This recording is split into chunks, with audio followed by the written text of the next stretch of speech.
So what's up mga boss, so ito na yung block natin. So itong isa mga boss, nagdagdag na tayo ng isang plate. Ito yan. So bali mahaba na siya. Ito yung original nya. Bali 4 na plate, ito 5 na siya. So dahil nagdagdag tayo ng plate mga boss, hindi natin malagyan ng nut to. So malalim na. Kasi dati ito nag-overlap siya dito, mga ganyan. So ngayon lagay natin ito sa kabila. So ganyan na yan siya. Ayan. Hindi siya nag-overlap dito. So gagawin natin mga boss, kasi hindi na ito magagamit tong ano natin, parang stud na ginagawa natin. Kasi maglagay pa tayo ng cover dito mga boss sa taas na ganyan. So ang gawin natin, diretso na lang siya. Ito na stud bolt, diretso na lang natin dito. So ito yung gawin natin para nakaganyan siya. Yan, thread natin dito, tapos i-thread natin dito para diretso siya dito. Ganyan.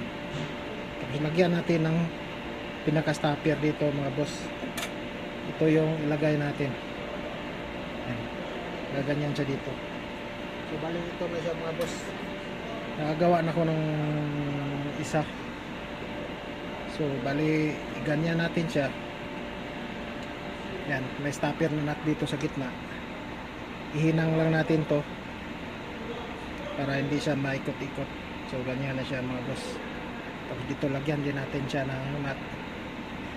So pag higpit natin dito, maipit siya dito. Tapos nagaganyan siya. Butasan din natin to para maipit din siya, lagyan natin siya ng nut dito. Bali kabilaan na yan siya mga boss, kasi pag madagdagan pa natin to ng isa na plate, so ito baon na rin to, hindi na malagyan ng nut. So tanggalin na lang natin tong ginawa natin dati. Ito na yung ilagay natin, bali 8 piraso yan.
Tapos sa hinang na yan.